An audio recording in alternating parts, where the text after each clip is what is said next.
አሰላሙ አለይኩም ወራህመቱላሂ ወበረካቱ። የተወደዳችሁ እንዴት ቆያችሁን? የመጋቢት 8 2018 ወይም የረመዳን 29ኛ ምሽት ሚንበር ኸበር ጀመረ። ፋይዛ መሐመድ የዕለቱ ሚንበር ኸበር እየመራው ከናንተ ከተመልካቾች ጋር ቆያለሁ። እስከ ፍጻሜው አብራችሁን እንድትዘልቁ በአክብሮት እየጋበዝኩ ለዕለቱ ከያዝናቸው ጉዳዮች መካከል አበይቱን አስቀድማለሁ። የትራንስፖርትና ሎጂስቲክስ ሚኒስቴር ወቅታዊውን ዓለም አቀፍ ጫና ለመቋቋም ያስችላል ያለውን የነዳጅ ቁጠባ ሀገራዊ ጥሪ አቀረበ። የ12ኛ ክፍል ሀገር አቀፍ ፈተና ምዝገባ ተጀመረ። የኢራንና አሜሪካ ባለስልጣናት ጦርነቱ ከተጀመረ ወዲህ ለመጀመሪያ ጊዜ በቀጥታ ንግግር አድርገዋል መባሉን ኢራን አስተባበለች። የሚሉት የሚንበር ኸበር አበይቱ ጉዳዮች ናቸው። አብራችሁን እንድትቆዩ በድጋሚ እየጋበዝን ወደ ቀዳሚው ኸበር አልፋለሁ። የትራንስፖርትና ሎጂስቲክስ ሚኒስቴር ወቅታዊውን ዓለም አቀፍ ጫና ለመቋቋም ያስችላል ያለውን የነዳጅ ቁጠባ ሀገራዊ ጥሪ ያቀረበ። የትራንስፖርትና ሎጂስቲክስ ሚኒስቴር ወቅታዊውን ዓለም አቀፍ ጫና ለመቋቋም ያስችላል ያለውን የነዳጅ ቁጠባ ሀገራዊ ጥሪ ያቀረበው በዛሬው ዕለት ነው። ሚኒስቴር መስሪያ ቤቱ ባወጣው መግለጫ በሁሉም የህብረተሰብ ክፍሎች በመንግስትና በግል ተቋማት ዘንድ ተግባራዊ እንዲሆኑ 4 ነጥቦችን ይፋ አድርጓል። በመግለጫው መሰረት የቴክኖሎጂ ሽግግርና የኃይል አጠቃቀም አንደኛው ሲሆን የኤሌክትሪክ መኪናዎችን መጠቀም እንደ ሀገራዊ ባህል ማዳበርን እንደ መፍትሄ ተጠቁሟል። በነዳጅና በኤሌክትሪክ የሚሰሩ ተሽከርካሪዎች ነዳጅን በመተው የኤሌክትሪክ ኃይልን ብቻ እንዲጠቀሙ በማስቀመጥ በነዳጅ የሚሰሩትን ደግሞ ወደ ኤሌክትሪክና ተፈጥሮ ጋዝ የመቀየር ስራን ማጠናከር ይገባል ብለዋል። ሁለተኛው የመንግስትና የህዝብ ትራንስፖርትን የዳሰሰ ሲሆን በክልልና በፌዴራል ደረጃ ያለ ሁሉም የመንግስትና የፕሮጀክት ተሽከርካሪዎች ሙሉ በሙሉ ወደ ኤሌክትሪክ እንዲዛወሩ ማድረግ ነው። ሌላኛው ባቡሮችን፣ ባሶችንና ሌሎች የህዝብ ትራንስፖርት አገልግሎቶችን በስፋትና በአግባቡ መጠቀምን ለእቅዱ መሳካት ጠቅሷል። እንዲሁም ከአንድ ቤት ውስጥ ብዙ መኪናዎችን ይዞ መንገድ ከመውጣት በጋራ የመጠቀም ልምድን ተግባራዊ ማድረግና በከተማ ውስጥ የሚደረጉ አጫጭር ጉዞዎችን በእግርና በብስክሌት መጠቀም ለሀገራዊ ጥሪው መሳካት የመፍትሄ አካል ሆኖ በመግለጫው ቀርቧል። በተጨማሪም የጥራት ቁጥጥርና የአካባቢ ጥበቃን የዳሰሰ ሲሆን ሚኒስቴር መስሪያ ቤቱ ጥሪውን የሀገርን የውጭ ምንዛሬ ለማዳን የአካባቢ ብክለትን ለመቀነስና ዜጎች በዓለም አቀፍ የነዳጅ ዋጋ መዋዠቅ እንዳይጎዱ ለማድረግ የታለመ እንደሆነ ገልጸዋል። የሚኒስቴሩ የነዳጅ ቁጠባ ሀገራዊ ጥሪ የመጣው ጠቅላይ ሚኒስትር አብይ አህመድ በመካከለኛው ምስራቅ በተፈጠረው ቀውስ የተነሳ ነዳጅ ገዝተው የሚጠቀሙ ሀገሮች እንደ ልብ ለማግኘት ተቸግረዋል ባሉ ማግስት ነው። በዚህም ችግሩ ተፈቶ ወደ መደበኛ የነዳጅ አቅርቦት ስርዓት እስኪመለስ ድረስ ነዳጅን በቁጠባና ለመሰረታዊ ነገሮች ቅድሚያ በመስጠት መጠቀም ይገባል ሲሉ አሳስበዋል። አክለውም የነዳጅ አከፋፋዮች፣ ማደያዎችና ተጠቃሚዎች ነዳጅን በቁጠባ ለመሰረታዊ ነገሮች ቅድሚያ በመስጠት በኃላፊነት ስሜት እንዲጠቀሙ አስገንዝበዋል። በመካከለኛው ምስራቅ በቀጠለው በኢራንና በአሜሪካ ጦርነት ሳቢያ ዓለም አቀፍ የነዳጅ ዋጋ ጭማሪ አሳይቷል። በዚህም በኢትዮጵያም ባለፈው ሳምንት ጭማሪ መደረጉ ይታወሳል። ዛሬ ማክሰኞ የብሬንት ነዳጅ ዋጋ በ$2.48 ወይም በ2.5% ከፍ ብሎ በአንድ በርሜል $102.69 ተሽጧል። ዳንጎቴ በኢትዮጵያ ለሚገነባው የአፈር የማዳበሪያ ፋብሪካ የሚውል የተፈጥሮ ጋዝ አቅርቦት ስምምነት ተፈራረመ።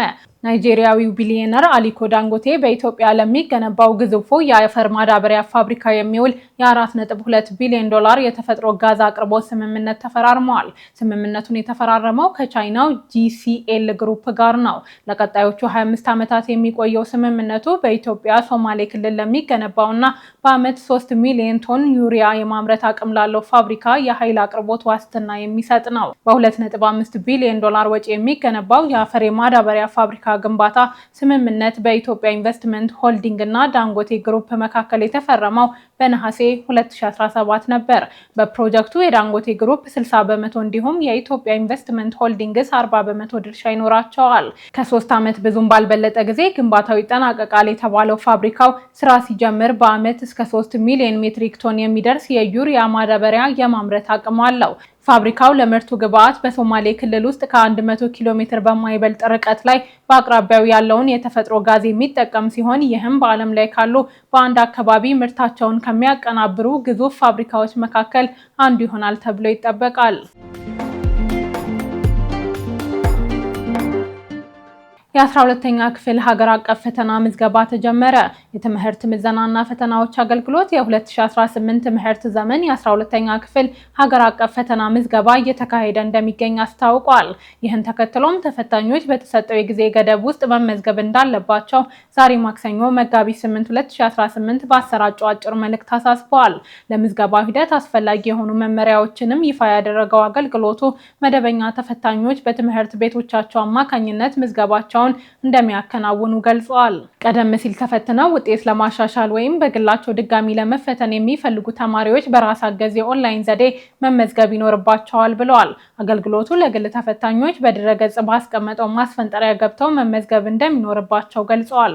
ማንኛውም ተፈታኝ በተሰጠው የጊዜ ገደብ ውስጥ መመዝገብ አለበት ብለዋል። በተሰጠው ጊዜ ገደብ ያልተመዘገበ ተፈታኝ ለፈተና መቀመጥ የማይችል መሆኑን የትምህርት ምዘናና ፈተናዎች አገልግሎት አሳስበዋል።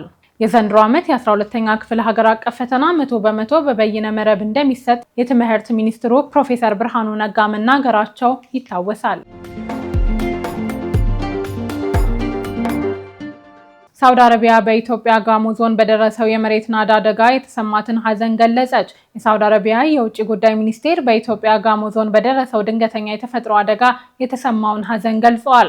በደቡብ ኢትዮጵያ ጋሞ ዞን መጋቢት መጀመሪያ ላይ በጣለው ዝናብ የመሬት መንሸራተትና የመሬት ናዳ አደጋ የበርካታ ሰዎች ሕይወት ማለፉ ይታወሳል። የሳውዲ ውጭ ጉዳይ ሚኒስቴር ባወጣው መግለጫ የሀገሪቱ መንግስት ለኢትዮጵያ ፌዴራላዊ ዲሞክራሲያዊ ሪፐብሊክ ያለውን አጋርነት በማረጋገጥ በአደጋ ለተጎዱ ቤተሰቦችም መጽናናትን ተመኝቷል። በጋሞ ዞን በከባድ ዝናብ ምክንያት በጋጮ ባባ ወረዳ ማዞ ዶይሳ ቀበሌ በተከሰተው የመሬት መንሸራተት አደጋ አስመልክቶ መጋቢት 7 2018 የዞኑ ዋና አስተዳዳሪ ዶክተር ደምሴ አድማሱ በሰጡት መግለጫ የካቲት 30ና መጋቢት 1 2018 በደረሰው አደጋ በዞኑ 4 ወረዳዎች የመሬት መንሸራተት አደጋ መከሰቱን ገልጸዋል። በአደጋው እስካሁን 125 ሰዎች ደብዛቸው መጥፋቱን የተናገሩ ሲሆን ከነሱም ውስጥ የ81 ሰዎች አስክሬን ተገኝቶ ስርዓተ ቀብራቸው መፈጸሙን አስረድተዋል። አደጋውን ተከትሎ ጠቅላይ ሚኒስትር አብይ አህመድ በቦታው ተገኝተው በአደጋው የተጎዱ ወገኖችን ያጽናኑ ሲሆን ችግሩን በዘላቂነት ለመፍታት የሚያስችል ጥናትና ስራ መከናወን እንዳለበት መግለጻቸው ይታወሳል። ተጎጂ ወገኖችን ለማቋቋም በርካታ የመንግስት የግል ድርጅቶችና ግለሰቦች የአይነትና የገንዘብ ድጋፍ እያደረጉ ይገኛሉ። የሰላም ሚኒስቴር በጋሞ ዞን በመሬት መንሸራተት አደጋ ጉዳት ለደረሰባቸው ወገኖች የ3 ሚሊዮን ብር ድጋፍ አድርጓል። ቀጥለናል። ምዕመናን የረመዳንን ወር 28ኛ ቀን አጠናቀው 29ኛ ምሽት ላይ ደርሰዋል። ለዛሬም በአንዳንድ ሀገሮች ረመዳን እንዴት እያለፈ ነው ብለን ስናጣራ ተከታዮቹን አግኝተናል። ከኢትዮጵያ ጀምራለሁ። የኢትዮጵያ ሙስሊሞች የልማት ኤጀንሲ ከቱርክ ተራድኦ ድርጅት ጋር በመተባበር የኢፍጣር ፕሮግራምና ለየቲም ህፃናት ድጋፍ አደረገ። የኢትዮጵያ ሙስሊሞች የልማት ኤጀንሲ ከቱርክ የተራድኦ ድርጅት ጋር በመተባበር ያዘጋጀውን የኢፍጣር ፕሮግራም መጋቢት 7 2018 አካሂዷል። የታላቁ የረመዳን ወርን ምክንያት በማድረግ በሁለቱ ድርጅቶች የጋራ ትብብር በተዘጋጀው የኢፍጣር ፕሮግራም 1000 ገደማ አቅመ ደካማ ወገኖች ተገኝተዋል። በኢፍጣር ፕሮግራሙ ላይ የኢትዮጵያ እስልምና ጉዳዮች ጠቅላይ ምክር ቤት ኃላፊዎች፣ የኤጀንሲው አመራሮች እንዲሁም የቱርክ የተራድኦ ድርጅት ኃላፊዎችና ጥሪ የተደረገላቸው እንግዶች ተገኝተዋል። ከኢፍጣሩ ፕሮግራም በተጨማሪ ለ100 የየቲም ህፃናት መጪውን የኢድ አልፈጥር በዓል ምክንያት በማድረግ የአልባሳት ድጋፍ ተበርክቷል። የፕሮግራሙን መዘጋጀት አስመልክተው የተናገሩት የኢትዮጵያ ሙስሊሞች የልማት ኤጀንሲ ዋና ስራ አስኪያጅ አቶ ጁነዲን ሰኢድ ኤጀንሲው የተለያዩ የልማትና የበጎ አድራጎት ስራዎች ላይ ሲንቀሳቀስ መቆየቱን ተናግረዋል።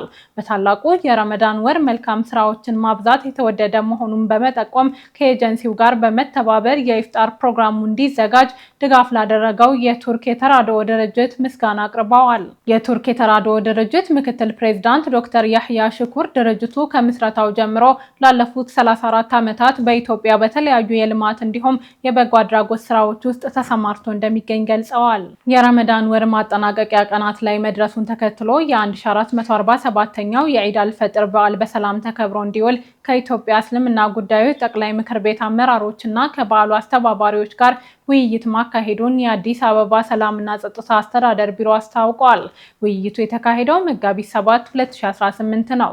ቢሮው ሃይማኖታዊና ብሔራዊ ክብረ በዓላት በሰላም ተከብረው እንዲውሉ በርካታ ስራዎችን እየሰራ እንደሚገኝ ገልጸዋል። በዚህም በዚህ ሳምንት ለሚከበረው የኢድ አልፈጥር በዓል በርካታ የቅድመ ዝግጅት ስራዎች እየተሰሩና እየተጠናቀቁ እንደሚገኙ የአዲስ አበባ ፖሊስ ጠቅላይ መምሪያ ገልጸዋል። የቢሮ ኃላፊ ወይዘሮ ሊዲያ ግርማ ከዚህ ቀደም ከህዝበ ሙስሊሙ ጋር በጋራ በመወያየት የአደባባይ በዓላት ፍጹም ሰላማዊ ሆነው መጠናቀቃቸውን አስታውሰዋል። ይህም መንግስትና የሃይማኖት ተቋማት በሰላም ዙሪያ በቅንጅት ከመስራታቸውን ባለፈ የሃይማኖት ተቋማት የሰላም መገንቢያ በመሆናቸው ለሰላም ዘብ ሆኖ መቆም እንደሚገባቸው ገልጸዋል። የበዓሉ አስተባባሪ ኮሚቴዎች በበኩላቸው ህዝበ ሙስሊሙ በዓሉ በሰላም ተከብሮ እንዲውል ከመጅሊስ አመራሮችና ከመንግስት የጸጥታ አካላት የሚተላለፈውን መልእክት ማክበር እንደሚገባ ጥሪ አቅርበዋል። በብሪታንያ የሚኖሩ ሙስሊም ህጻናት በረመዳን ወር በካሽሚር ለሚገኙ ወላጅ አልባ ህጻናት ትምህርት ቤት መገንቢያ የሚውል 46000 የአሜሪካን ዶላር አሰባስበዋል።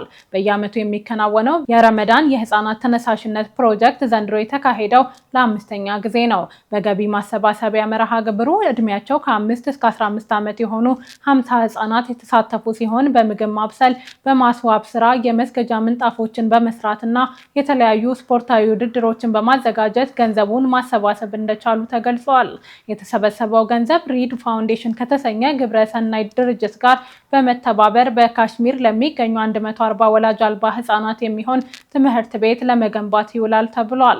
የፕሮጀክቱ ዓላማ ገንዘብ ማሰባሰብ ብቻ ሳይሆን በብሪታንያ የሚኖሩ ከተለያዩ ሀገራት የመጡ ሙስሊም ህጻናት እርስ በርስ እንዲተዋወቁ፣ አንድነታቸውን እንዲያጠናክሩና የመረዳዳት ባህልን እንዲያዳብሩ ለማድረግ እንደሆነም አረብ ኒውስ ዘግቧል። እንደ ሴቭ ዘ ችልድረን መረጃ ከሆነ በፓኪስታንና ህንድ ይገባኛል ውዝግብ የምትገኘው ተራራማዋ ካሽሚር ለበርካታ አስርት ዓመታት በቆየው ግጭትና በድህነት ምክንያት ከ200,000 በላይ ወላጅ አልባ ህጻናት የሚኖሩባት አካባቢ ናት።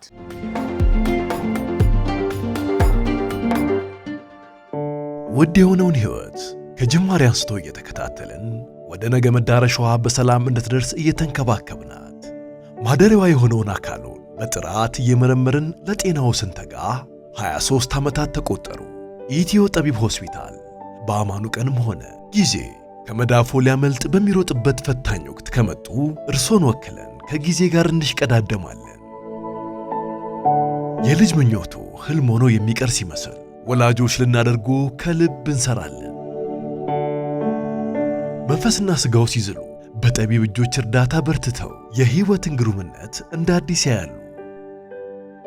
የትኛውም የጤና እክል ወደኛ ቢያመጣው ከፈገግታው ጋር እንጂ ከህመሙ ጋር እንዳይመለሱ በሙያችንና በሰብአዊ ፍቅራችን ልናክሞ ቃል አለብን። አምነውን የህይወቱን ነገር ሰጥተውናልና ዋና ጉዳያችን የእርሶ ጤና ነው። ኢትዮ ጠቢብ ሆስፒታል ሁሌም ለጤናው እንተጋለን።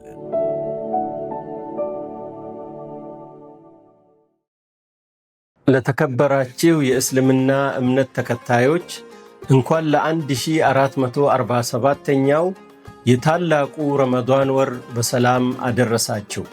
ሁሉም የረመዳን ቀናቶች በኢባዳ የደመቁ፣ በኸይር ሥራ ያሸበረቁ፣ የሰላም የደስታና የበረካ እንዲሆንሎ ከልብ እየተመኘው ወቅቱ አብሮነት፣ መረዳዳት የሚጎላበት ባንካችንም የደንበኞቹን ፍላጎት እና እሴቶች ባከበረ መልኩ ተገቢውን አገልግሎት በታማኝነትና በቅንነት በመስጠት ላይ ይገኛል።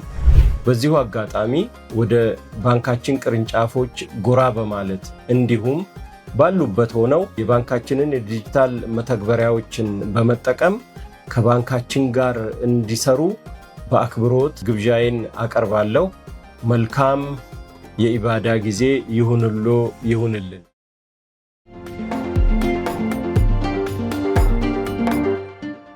የተወደዳችሁ አሁንም የተከታተላችሁ የምትገኙት ሚንበር ኸበርን ነው። አብራችሁን ስላላችሁ ደስ ይለናል። ለሚንበር ኸበር ጥቆማ ወይም አስተያየት ካላችሁ በአጭር የስልክ ቁጥር 9282 ላይ ብትልኩልን አጣርተን መልሰን ለእናንተው እናቀርባለን። የሚቀናችሁ ማህበራዊ ሚዲያ ከሆነ በሁሉም አማራጮች @ሚንበር ቲቪ ብላችሁ ብትፈልጉን ታገኙናላችሁ። ድረገጻችንን www.minbertv.com ብትጎበኙ ደግሞ አዳዲስ መረጃ ታገኛላችሁ።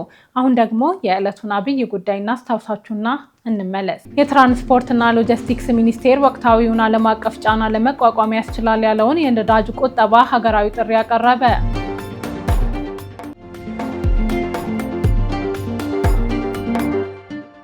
ሁለት ሳምንት ያለፈው በኢራንና አሜሪካ መካከል የተነሳው ወታደራዊ ግጭት አሁንም ቀጥሏል። በዚህ መሃል በሁለቱ ሀገሮች መካከል ድርድር ሊደረግ ይችላል የሚሉ ዘገባዎች እየወጡ ቢገኙም ባለስልጣናት ግን አስተባብለዋል።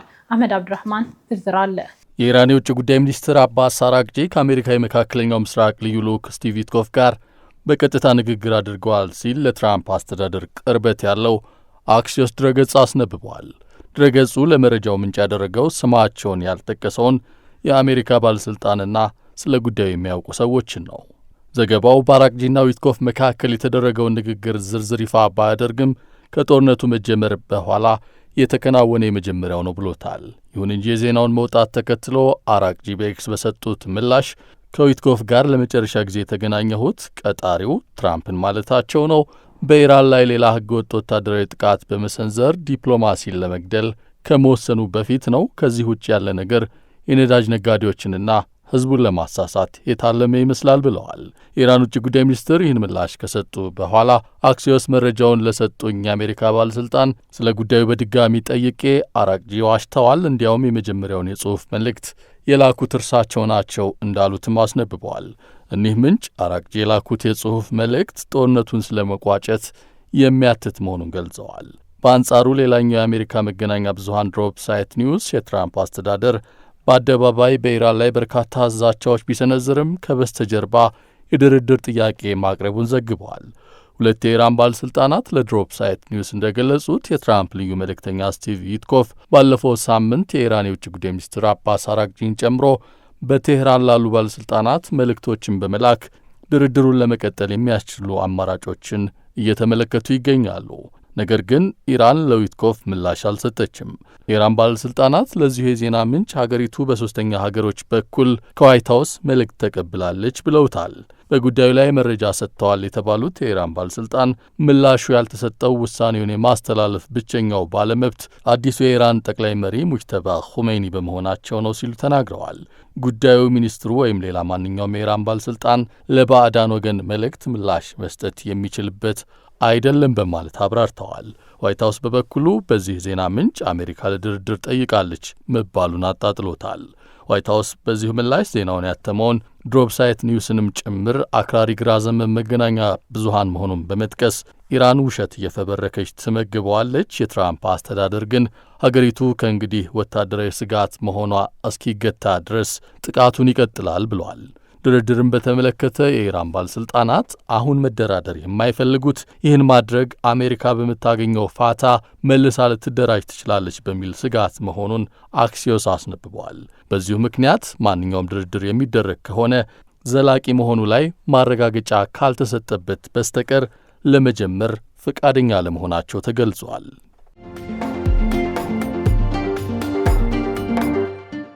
ወደ ተመልካቾች ለዛሬ ያዘጋጀነው የሚንበር ኸበር በዚሁ ተጠናቀቀ። ፋይዛ መሐመድ አብሬያችሁ ቆየሁ። ወሰላሙ አለይኩም ወራህመቱላሂ ወበረካቱ።